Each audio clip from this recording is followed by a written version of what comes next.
श्री शिवाय नमस्तुभ्यम हर महादेव जय महाकाल। कैसे हैं आप सभी लोग। देखिए आप सभी को पता है कि श्राद्ध पक्ष यानी कि पितृपक्ष के बहुत ही विशेष दिन चल रहे हैं और इन पितृपक्षों में करने वाला रुद्राक्ष के जल का उपाय और एक चावल के दाने का उपाय आप सभी लोगों को कल के दिन जरूर करना है। जितनी भी माताएं बहनें मेरे इस वीडियो को सुन रही हैं, देख रही हैं, पूज्य गुरु जी की कथा से सुन करके और समझ करके उन सभी को इस पूरे उपाय को बहुत ही आसान भाषा में आपको बताऊंगा। परंतु उससे पहले आप सबसे एक छोटी सी प्रार्थना, जो लोग पहली बार आए हैं चैनल को सब्सक्राइब जरूर कीजिएगा और वीडियो को लाइक करके देव आदिदेव महादेव का कोई सा भी प्यारा नाम कमेंट बॉक्स में लिखना मत भूलिएगा। इस पूरे वीडियो में हम 3 महा उपायों के बारे में बात करेंगे जो कि आपकी अलग अलग कामना पूर्ति के लिए सिद्ध होंगे।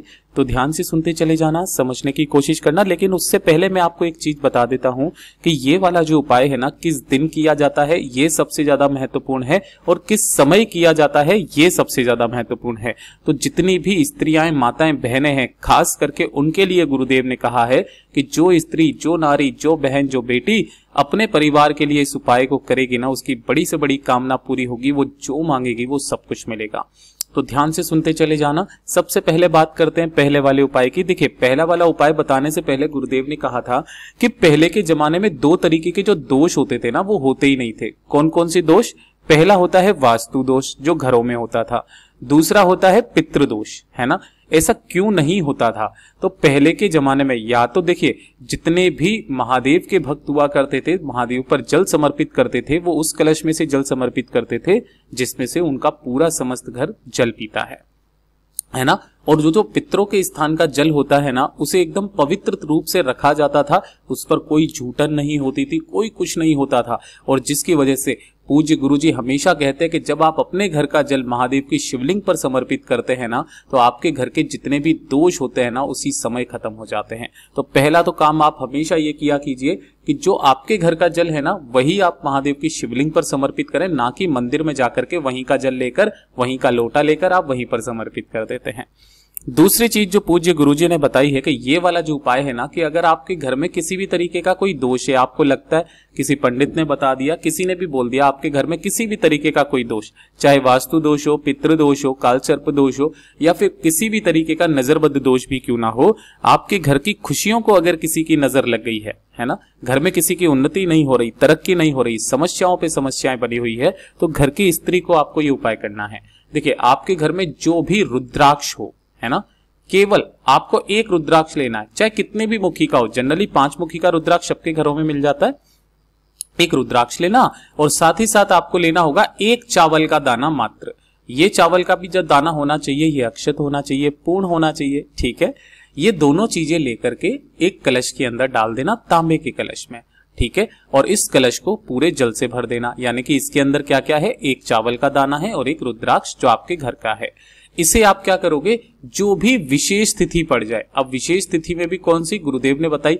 अष्टमी, नवमी, एकादशी, प्रदोष, शिवरात्रि और ये जो श्राद्ध पक्ष की अमावस्या होती है, इन विशेष तिथियों में से किसी भी एक तिथि पर आपको ये उपाय करना है। अब आपको क्या करना है? इस वाले कलश को सुबह, है ना, जिस भी तिथि को कर रहे हो, सुबह 10 बजे से लेकर के 12 बजे के बीच में, है ना, इसे उठाना ऐसा का ऐसा ही, और आपके पूरे घर में घुमा करके, आपके घर में जहां पर पितरों का स्थान होता है, परिंदा, है ना, किचन के अंदर, अगर इस तरीके से जल का नहीं है, आपके घर में आरओ सिस्टम लगा हुआ है, तो वहां पर इन दोनों में से किसी भी एक स्थान पर आपको रख देना है, ठीक है। ये आपके पितरों का स्थान होता है। ये कब करना है? आपको सुबह के समय पर 10 बजे से 12 बजे के बीच में इसे रख देना है, जिसके अंदर एक रुद्राक्ष और एक चावल का दाना है। जब शाम का समय आएगा, तो शाम के समय आपको इसी कलश के पास में क्या करना है? एक लंबी बाती का दीपक लगा देना है, जिसकी बत्ती का मुख आपको दक्षिण दिशा की तरफ रखना है, ठीक है ना। अभी तक आपको समर्पित नहीं करना, यही तो गुरुदेव ने कहा। आपको एक लंबी बाती का दीपक इसी के पास में लगा देना है। अब पूरी रात भर, उस विशेष तिथि की पूरी रात भर आपको इसे रखे रहने देना है, पूरी रात। जब अगला दिन आएगा, तो अगले दिन सुबह जब आप महादेव जी की शिवलिंग के पास में जाओगे, उसी कलश को, ना उसमें से रुद्राक्ष निकालना है, ना चावल का दाना निकालना है, ऐसा का ऐसा ही लोटा उठाना, महादेव की शिवलिंग के पास पहुंचना, शिवलिंग के पीछे की तरफ खड़े होकर उत्तर दिशा की तरफ मुख करके उस समस्त जल को भोलेनाथ की शिवलिंग के शीर्ष पर श्री शिवाय नमस्तुभ्यम मंत्र का स्मरण करते हुए समर्पित कर देना। समर्पित करते वक्त जो रुद्राक्ष नीचे की तरफ में गिरेगा उसे तो आपको उठा लेना है, धोकर के अपने घर के मंदिर में रख देना। और ये वाला जो जल है, इस जल जैसे जैसे ये बह करके जलाधारी से नीचे की तरफ आएगा ना, आपको अपने दाहिने हाथ की हथेली पर रखना है और आपकी जो भी कामना है उस कामना को बोल करके इसे अपने ऊपर छींट लेना है। गुरुदेव ने कहा आप जिस कामना से करोगे पूरा होगा और आपके द्वारा चढ़ाया गया ये आपके घर का जल आपके घर के समस्त दोषों को दूर करके आपके परिवार में खुशियां लाएगा, आपके परिवार को किसी की नजर नहीं लगेगी। पूज्य गुरु जी का बहुत अद्भुत और अचूक उपाय है, जरूर कीजिएगा। और अब बात करते हैं दूसरे वाले उपाय की। दूसरा वाला जो उपाय है ना, ये भी सिर्फ विशेष तिथियों पर ही किया जाता है, इसीलिए मैंने खास करके पहले से आपको ये उपाय बता दिया, क्योंकि जो भी विशेष तिथियां हैं, एकादशी, प्रदोष, शिवरात्रि, अमावस्या, ये आने वाली है। किसी भी एक दिन आपको ये उपाय करना है और किस लिए करना है वो भी मैं आपको बताऊंगा। कि अगर आपके परिवार में धन को लेकर के समस्याएं हैं, है ना, पैसे को लेकर के काफी ज्यादा मारामारी चल रही है, कर्ज लेने की नौबत आ चुकी है, या फिर आपका व्यापार धंधा नहीं चल रहा, घर में धन कहीं से आ ही नहीं रहा है, अनावश्यक खर्चे बढ़ गए हैं, एक काम करना है, आपको लेना है दूध। दूध भी किसका लोगे? गाय का, ठीक है। और वो भी कैसा होना चाहिए? कच्चा दूध, ठीक है। इसे आपको क्या करना है? केवल दूध लेना है, इसके अंदर आपको जल मिश्रित नहीं करना है, इस चीज का ध्यान रखना। तो एक छोटे से पात्र में आपको, चाहे आप कटोरी में ले लो, चम्मच में ही क्यों ना ले लो, लेकिन आपको दूध लेना है जिसके अंदर आपको जल नहीं मिलाना है। तो एक तो दूध का अलग से कलश लेना, और अलग से ही आपको लेना होगा एक लोटा जल का। इस चीज का ध्यान रखना, ये जल का लोटा अलग होना चाहिए, दूध का लोटा अलग होना चाहिए, दोनों अलग अलग। इसी के साथ में आपको लेना होगा चावल। कितने? 11 चावल के दाने लेना, जो अक्षत होने चाहिए, पूर्ण, कहीं से भी खंडित ना हो।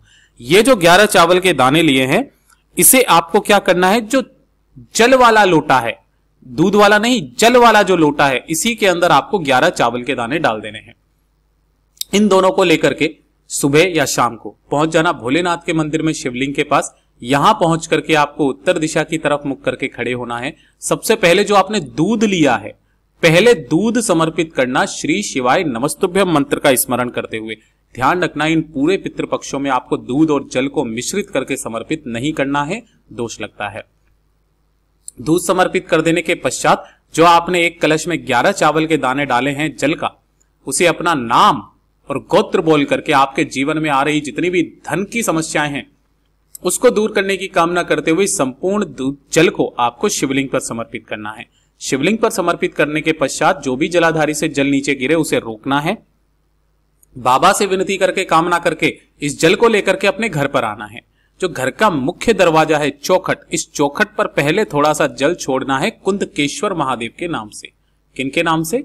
कुंदकेश्वर महादेव के नाम से जल छोड़ना। फिर उसके बाद घर के अंदर जाकर के उसके कोने कोने में आपको जल को छींट देना है। अगर आपकी कोई दुकान है, व्यापार है, फैक्ट्री है, वहां पर आप इस जल को छींटना, आपके घर में धन की आवक होना स्टार्ट हो जाएगी। पूज्य गुरु जी का बहुत अद्भुत और अचूक उपाय है, जरूर कीजिएगा। और अब बात करते हैं तीसरे वाले उपाय की, जिसके लिए तो आपको पूज्य गुरु जी ने कम से कम कथाओं में 50 बार बोला होगा। क्या बोला है? ये जो पितृपक्ष के 16 दिन होते हैं, इनमें जो सबसे पुण्य का काम होता है ना, वो आप सभी लोगों को चाहे एक बार ही क्यों ना करो, इन 16 दिनों में एक बार जरूर करना। कौन सा कार्य है वो है आपको अपने घर पर आटा लगाना है। जो गेहूं का आटा होता है ना, इस तरीके से आटा लगाना, और आटा लगा करके आपको इसकी बनानी होगी छोटी छोटी सी गोलियां। अब भैया कितनी गोलियां बनानी है? तो काफी सारे वीडियो वाले हैं ना, जबरदस्ती आपको मतलब फुसलाने के लिए, आप बड़े भोले हो, 7 गोली, 21 गोली, 51 गोली, 108 गोली इसलिए बनाते हैं क्योंकि ये जो संख्याएं होती है ना, इनका थोड़ा सा असर ज्यादा होता है। आपकी जितनी श्रद्धा उतनी गोलियां आटे की बनाना, और आपके आसपास जो भी नदी, तालाब, सरोवर हो जहां पर मछलियां हो, उन मछलियों को अपने घर का आटा आपको खिलाना है। इससे बड़ा पुण्य इस श्राद्ध पक्ष के दिनों में कुछ हो नहीं सकता। एक बार भूखी मछलियों को भोजन करा करके देखिएगा, अपने घर का आटा खिला करके देखिएगा, आपके घर में जितनी संपदा बढ़ेगी आपने सोचा भी नहीं होगा। पूज्य गुरु जी के सभी उपाय बहुत ही ज्यादा खास और अद्भुत है, जरूर कीजिएगा। वीडियो पसंद आए तो लाइक जरूर करना, चैनल को सब्सक्राइब जरूर कीजिएगा। मैं आपसे मिलता हूं अगले वीडियो में, तब तक के लिए ओम नमः शिवाय, हर हर महादेव, जय महाकाल।